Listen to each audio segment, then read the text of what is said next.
So we introduce these learning targets right at the offset because we think it's important for teachers to have in mind what we're going after in the workshop so that they can also be monitoring what's happening in the workshop and aligning it with those learning targets. It provides a rudder for ourselves as workshop facilitators to keep us on track and to make sure that we're tying all activities back into those main objectives, but also for the teachers participating in the workshop. It gives them a way to organize the variety of experiences and learning activities that are part of the workshop.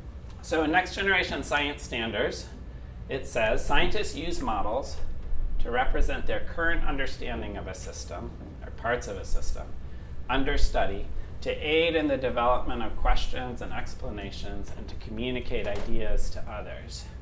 And I've included a picture of just such a model. These are students, third graders, who traveled the length of Manoa Stream on a series of field trips. We started way back by the falls and visited the stream at different points until we got to where it enters the Alawai Canal in the ocean. And they, based on looking at maps and that experience, they created a long mural that included all parts of the stream. And at each stop, we did water testing to see how the stream was changing along its course. How was the temperature changing? How was the cloudiness of the water changing? And they did sketches along the way as well. So then they were able to populate the mural with these sketches. And so now we have a physical model. They couldn't see the whole stream, right, in one spot. It's a confusing thing even for a third grader to think, okay, this starts in the mountains and it ends up in the ocean. How can you picture that? Drawing is a way to picture that, and we can populate our discoveries along this stream as well through art. And here there was a conference that year of a national conference of environmental professionals coming from all over the country, and they were kind enough to let us display the mural at their conference. And then the students gave tours of the stream, right? So they took the scientists down the stream, and lots of these scientists work in aquatic ecology, helping keep streams clean. So they have lots of thoughts on all of this, but the students then are giving the scientists a little tour of the stream and a chance to talk about it. And this physical model helps them to have a conversation, right? To develop explanations and to communicate ideas to others. Okay, and this isn't just something to do with students, but even scientists who are known to be able to think in very complex ways about the world often rely on a visual sense of the world. I'll just let you read this quote from Albert Einstein. And I'm just going to highlight this. Okay. Einstein thought about the world largely in images. He had to work to come up with words and mathematical expressions of what he saw first as images in his mind. And I've heard that about other scientists as well. So in addition to drawing, helping students to develop models for explaining the world, I think it also creates for an active way for them to engage with scientific content. And it provides agency. It gives them a role, an active, autonomous role. They get to steer the ship and feel part of it. They get to express themselves in their own way through this. So here's another example from one of Emily's lessons.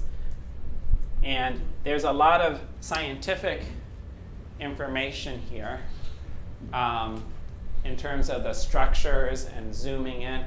But there's so much personality as well, I think, and you can tell how much engagement there was in observing these by the level of care that students put into this work.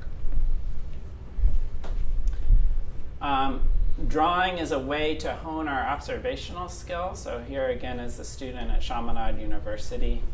And she's also using a microscope to help with her observational skills. But when you take a chance to draw something, you really have to figure out how different parts of it are connected, It gives you a chance to ponder the purpose, right, the function of different forms. If we take students out in the field, it gives them a way to actively engage and observe, make observations of color, of arrangement. Okay, so it's also a place to put ideas together. This is an activity I did with students at Queen Kaahumanu who were studying the different movements of the Earth and the Moon. And by creating a drawn model, it gives students a way of capturing that information, of taking different bits of information they've learned and putting it together. So a month happens when the moon goes around the Earth one time. They're connecting the month and moon, the idea that the moon is in the word month. A day happens when the Earth rotates on its axis one time. Okay? So in addition to sort of the factual information that's conveyed by drawing and writing, there's also, again, sort of person. I didn't ask students to create a pattern in how they drew this, but the student liked the alternating red short line and the long yellow line. It's also a chance for you to see there's ways that you can assess this in terms of content in the non-art subject. The Earth actually is doing that, I guess depending on the view you're looking at. But the student may have a different idea about the way the Earth travels around the sun. So it's a chance, if that were something I were teaching, to say, oh, this student has it that way. So it's a chance for me to have a conversation with that student. Or maybe there's multiple students, and how would we communicate that? And the whole idea of like what's up and what's down in space, right? It gets at some bigger ideas. Here's Emily's wonderful lesson. And you can see, here's some other students who also did that. I love what's conveyed through the artwork that isn't in the writing. This student understands the dynamics of water moving around rocks in a stream, right? If you were a kayaker in the stream, you would learn to read these signs about where you should steer your vessel and where not to. These little ripples, water is moving very fast, right? This student was fascinated with just the movement of water here and made some very astute observations about how it behaves. That would be hard to capture in writing. How would you describe that pattern of water moving around rocks and writing? Could be done, but look how eloquently it was done in art.